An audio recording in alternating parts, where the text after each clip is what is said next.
Friends of AM Network, welcome back to the channel. We are thrilled to present to you a highly anticipated test taking place exactly 1 year after the introduction of the GS 1300. This time BMW takes us back to Spain for a first test, allowing us to have a first contact with the GS 1300 Adventure.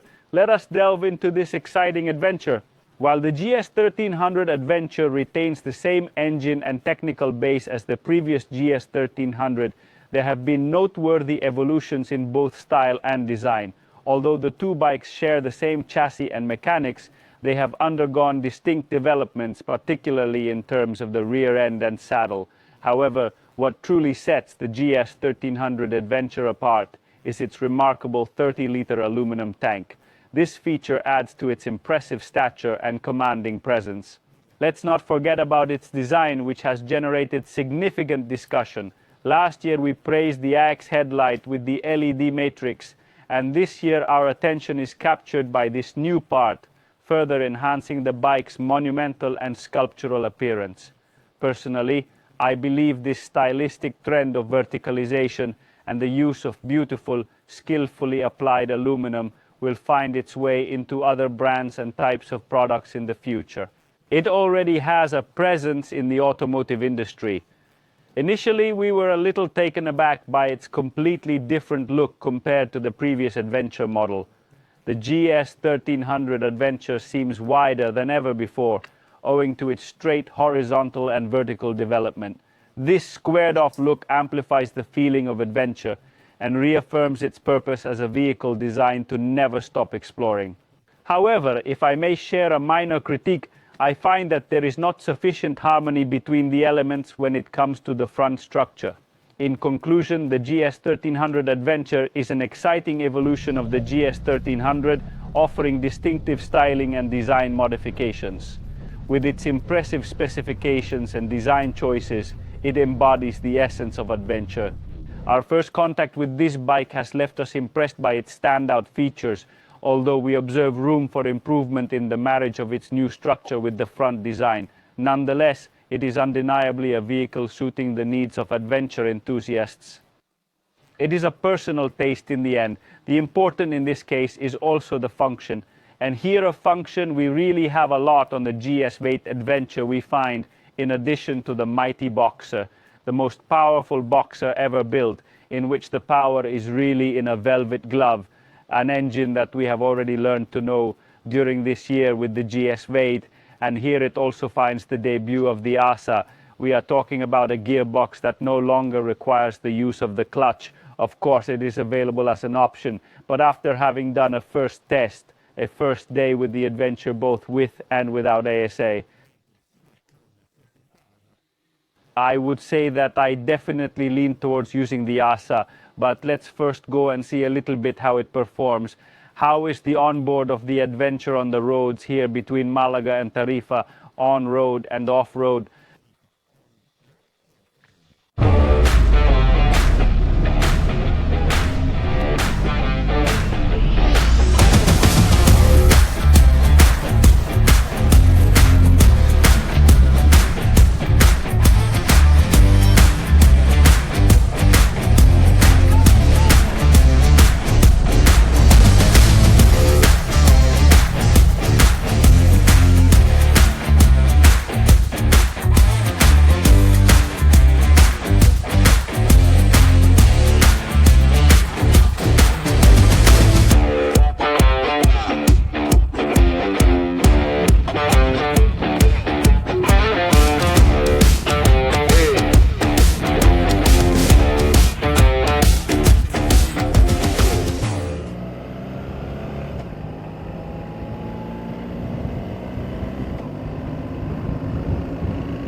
Single-handedly, ladies and gentlemen,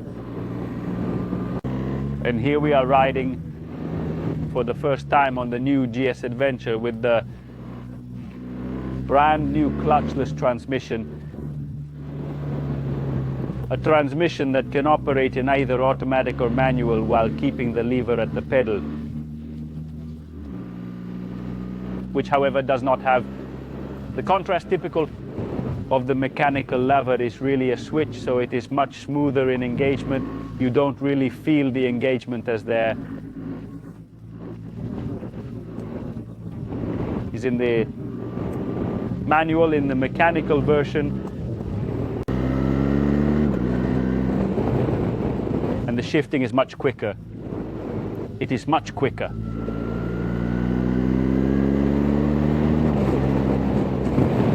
In drive, so in fully automatic mode,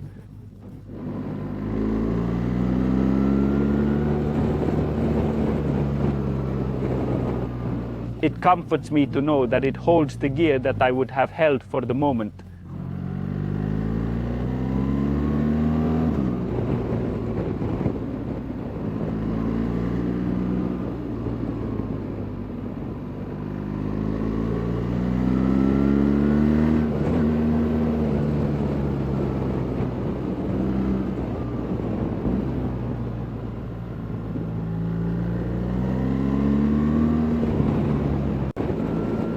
Yes, on a drive like this, I prefer still. Use the manual function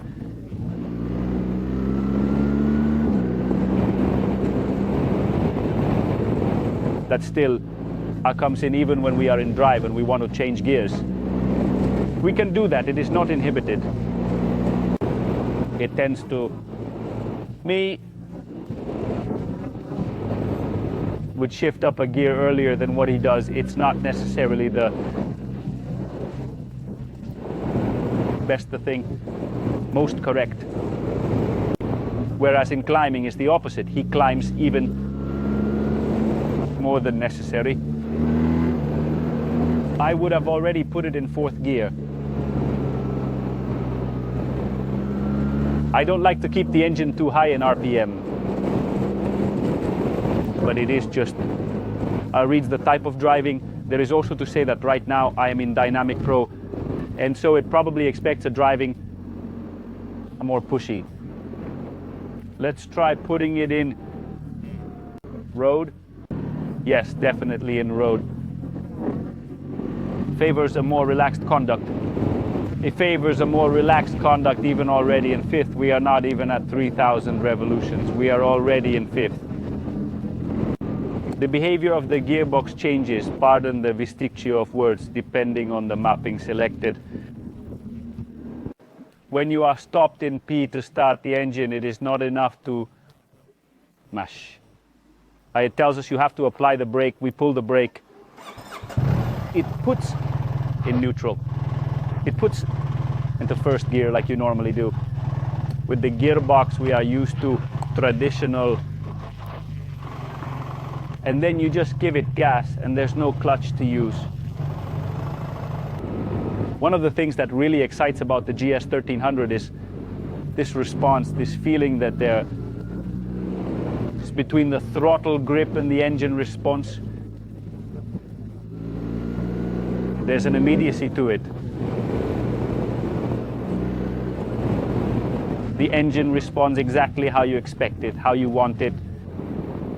So even in Dynamic Pro you want it more aggressive, certainly, but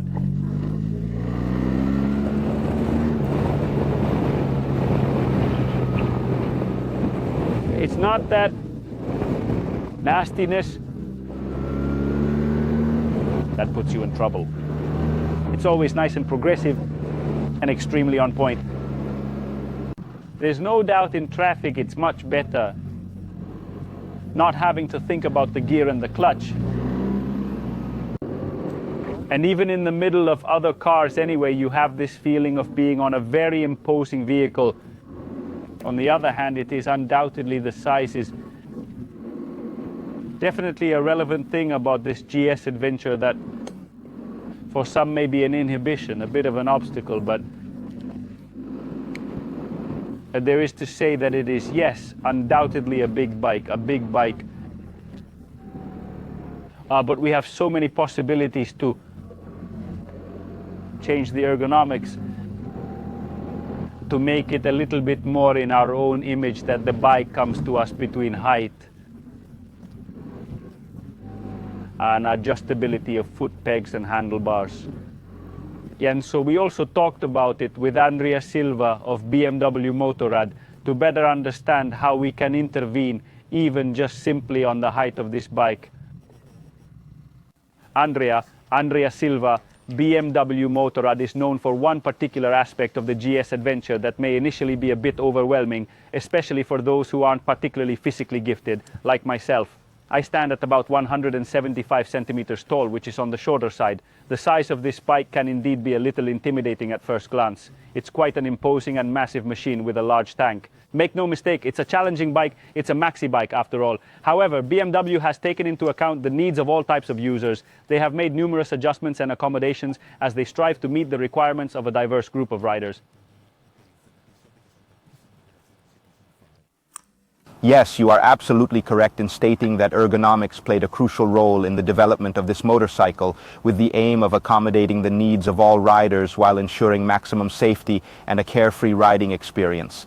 It is important for this motorcycle to be enjoyed and experienced to its fullest. One of the key elements that sets it apart is the wide range of height adjustments it offers. From an ergonomic standpoint, significant attention has been devoted to shaping and designing this motorcycle in 3 dimensions. Although it may be challenging to fully appreciate this through static photos, one notable feature is the contour of the tank. It has been meticulously crafted to facilitate better control of the bike, enhance the rider's position on the saddle, and ensure ease of contact with the ground. The bike can be configured at various heights, giving riders the ability to personalize their riding experience.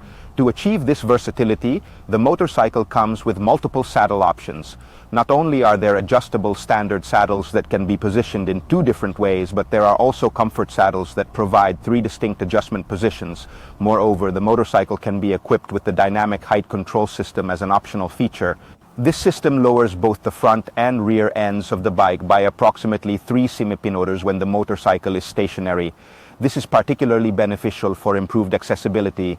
The variable height adjustment device is available with both the standard height suspensions and the sport suspensions, which are 2 cm higher and specifically designed for enduro riding. Consequently, the height of the bike can be customized to a great extent. It ranges from a lower height configuration where the saddle is set at the lowest position and the standard suspension is lowered, providing a seating height of under 800 mm, to a higher height configuration with the saddle adjusted to its highest position, reaching over 900 mm. As you can see, the range of adjustment is truly remarkable and reflects our commitment to ensuring accessibility for riders. This dedication to accessibility is of paramount importance considering factors such as the motorcycle's size and weight. For instance, the 30-liter tank, when fully filled, adds considerable mass.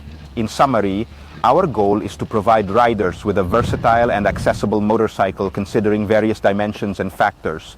For instance, the adjustment capabilities allow for an extensive height range, providing riders with an unparalleled degree of customization. 500 kilometers of range about, and it's over 500 The kilometers. bike has undergone an outstanding tuning job, and it must be acknowledged that the ASA system offers great benefits.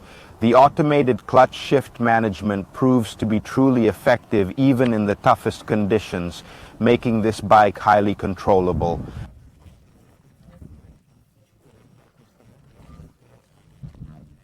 And thus we are left with no excuses. Even the smaller individuals, the ones with less strength, recognize that they can still have a fantastic journey with the Maxi Tourer. We sincerely appreciate your contribution, Andrea. Now, let's continue our test because the earth beckons irresistibly. Thank you, Nicola. Goodbye. Here we are on our adventurous journey riding the GS 1000 Adventure, traversing the roads that will lead us back from Tarifa to Malaga. Unfortunately, today is the last day and we have to return the bike. On our first day, we had our initial encounter with this incredible machine, and today, as we ride the last few kilometers, we can attest that this bike is truly designed for remarkable adventures. It exceeds all expectations and is the ultimate choice for any globetrotter who desires to explore the world. It offers everything one could desire and more. We were particularly interested in its comfort, as the key differences from the standard GS 1000 lie in its comfort features. From the considerably larger tank to the more comfortable seats and the variety of customization options, this bike ensures a comfortable and enjoyable ride. But our greatest curiosity lay in attempting the clutchless assisted transmission, and we were certainly not disappointed.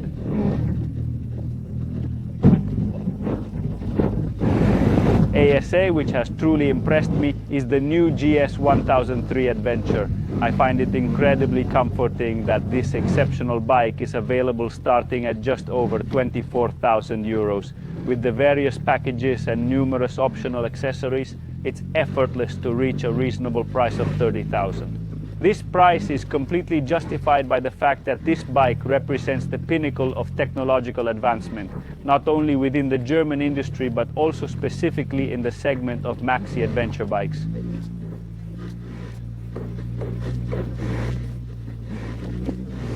She is the queen of the industry. With her, we can say she invented the segment, and so if you want adventure, this is the ticket to pay.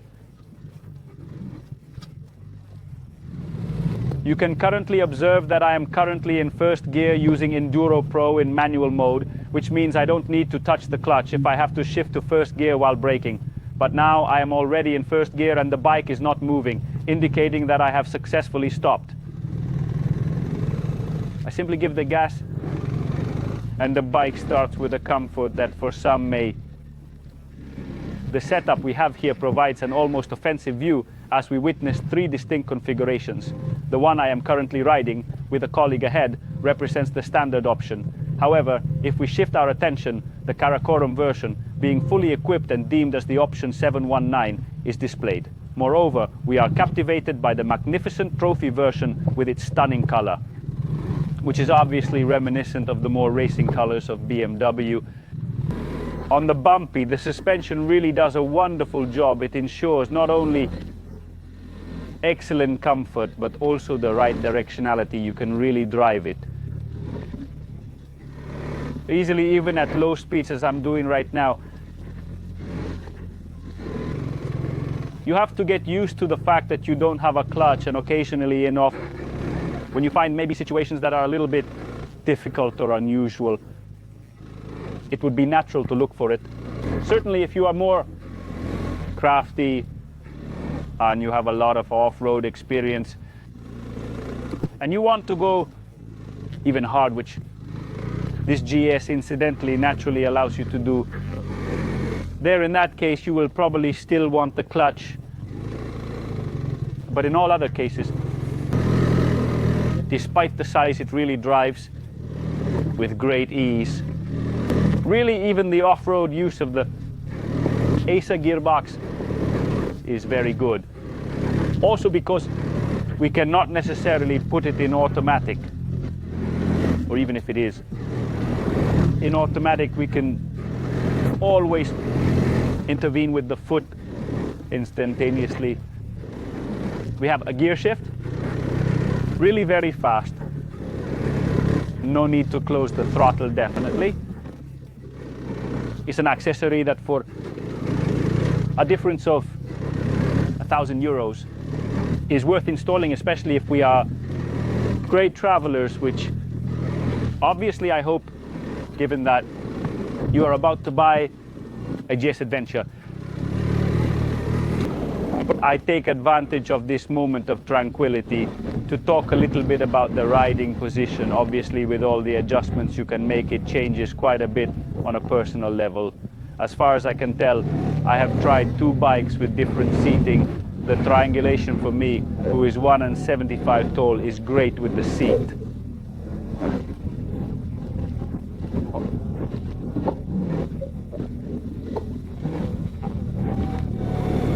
Intermediate, so the standard one, but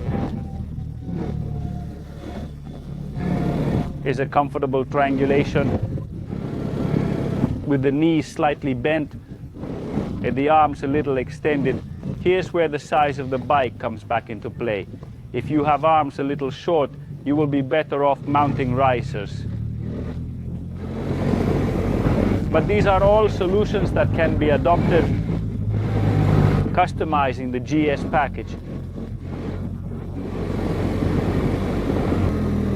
What you see is the Strait of Gibraltar, that is Morocco. During this momentary break, let us make use of it to explore the GS 1300 Adventure. Available in various configurations, here we have the standard setup adorned with a few accessories. This setup showcases the sturdy features of the GS 1300 Adventure, among which I point out these nice bags on the sides and this The tank bag is undoubtedly spacious, but it is also undeniably intelligent. I would like to demonstrate one feature, a lanyard that enables us to easily lift the bag, whether for restocking or accessing its contents. In the compartment, we can place the key as well as the smartphone. Additionally, there is a USB socket available. This bike is specifically designed for adventurous travel, with a significant amount of aluminum used. The primary purpose of the aluminum is not only for its aesthetic appeal, but also for its influence on the design. The standout feature of this bike is its large 30-liter aluminum tank, which gives it an impressively imposing appearance. The bike has the potential to create a sense of intrigue when initially observed while stationary at the dealership. However, once one gets into the saddle, it truly impresses. The handling is exceptional, offering ease and smoothness. The engine is not only nice-bodied but also remarkably responsive. Moreover, both the electronic and cycling elements of this bike are truly state-of-the-art, further adding to its appeal and overall performance.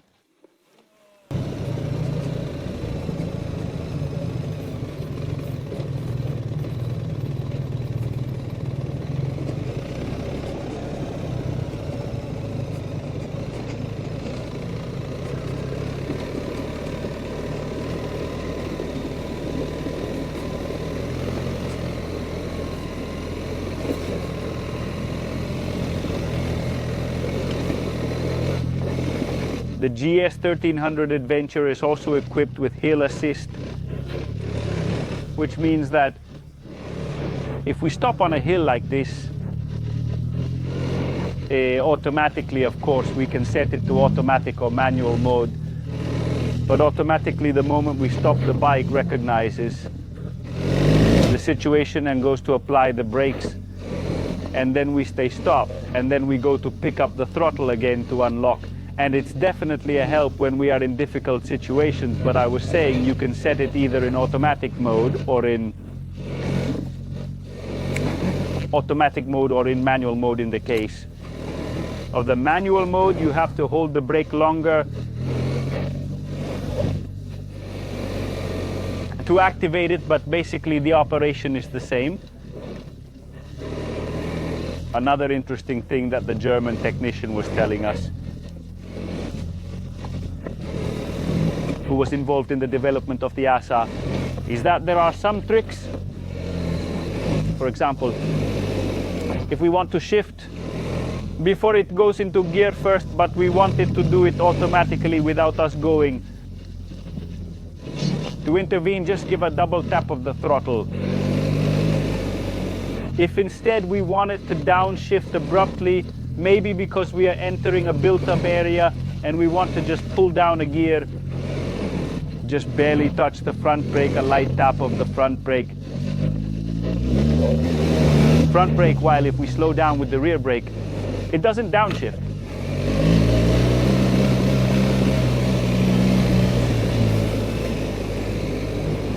It is not a system that learns from your habits, because it would need artificial intelligence to do that.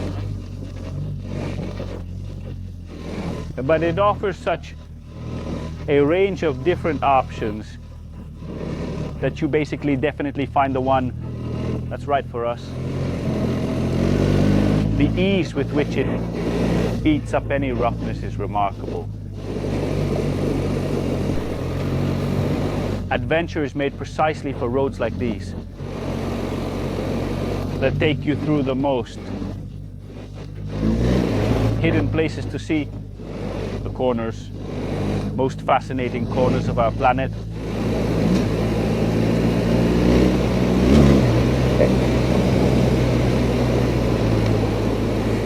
I try to answer the initial question, is it or is it not the ultimate globetrotter? If it isn't, let's say it's definitely close, is the bike that allows you to do everything to really go on an adventure with exceptional comfort on highway transfers or even daily use. Granted, I mean the dimensions, however, are important. The ease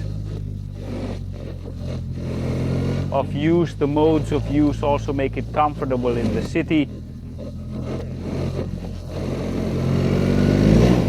make it easy to use even in the city, then it is a bike that as soon as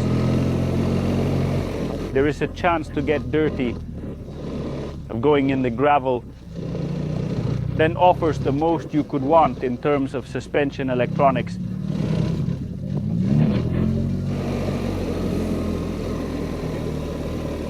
And then there is that Boxer engine that we know the Boxer either likes or dislikes, but the balance and the pleasantness of the Boxer, I think, is beyond question. I like this Asta gearbox a lot, especially in manual mode, because it's really instantaneous, easy, you don't have that contrast. Instead that you have with the manual transmission, that actually that traditional transmission, I mean, that actually is a little bit hard. In the engagements, always very precise, but a little bit hard instead. With the ASA you don't have. The problem is really instantaneous. I find a very good solution.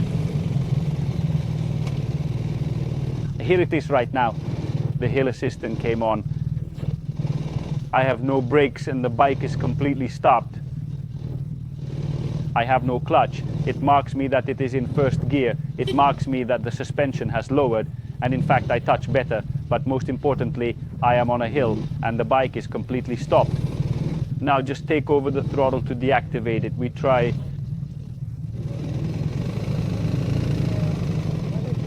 Braking, it reactivates. The force is really excellent. Right now I have raised. We can adjust the level of the windshield to our liking, ensuring maximum protection whenever needed, while allowing flexibility to lower it. When it's all the way down, it's good up to 100 miles an hour. Then you start to feel a little bit of extra air on your helmet and up your shoulders. I remember I'm 5'7" tall. On the contrary, when we raise the windshield all the way up as we currently have it, you can ride smoothly at typical highway speeds without feeling the air. This provides a lot of protection because you are enclosed in this large tank. Therefore, your legs don't experience anything and the torso hardly interacts with the air. The only parts of the body that still encounter air are the elbows and arms. Even when the windscreen is high, specifically for someone of my height, and even with the helmet and visor, I don't perceive any turbulence. I must admit that even with the windscreen set to a lower height, there is no bothersome turbulence that you can sense. The air pressure only becomes noticeable when we surpass 100 miles per hour. Always staying in the street perspective, the ASA gearbox is a marvel because it also takes us away from that little thought of having to worry about the gear engaged, and is really a great comfort. The thoughts, if anything, come here at this juncture when you find yourself having to park an otherwise imposing motorcycle. When you weigh over 260 kilos, moving becomes a concern. However, the suspension automatically adjusts depending on the setting, which helps alleviate some of the difficulty in moving it. Nevertheless, mobility remains a consideration. Now let's head back to Malaga, specifically towards the airport. I hope that even with this brief test, your initial experience with the Adventure was enjoyable and interesting to you. If you have any questions, feel free to ask them in the comment section below. I assure you that I will respond to your inquiries. We will definitely present more detailed tests on other occasions, as I am certain that perfectionists will be eager to explore it. There is no doubt about that. So the appointment with the Adventure is merely postponed. Similarly, the next video with you is also postponed. To stay updated on our future content, I recommend subscribing to our channel and enabling the notification bell. Additionally, please visit moto.tit, where you can find many fresh news articles of the day. Most importantly, you will discover great deals on both new and used items. We look forward to seeing you in our next video. As I always say, enjoy the ride, but do so responsibly. Ciao!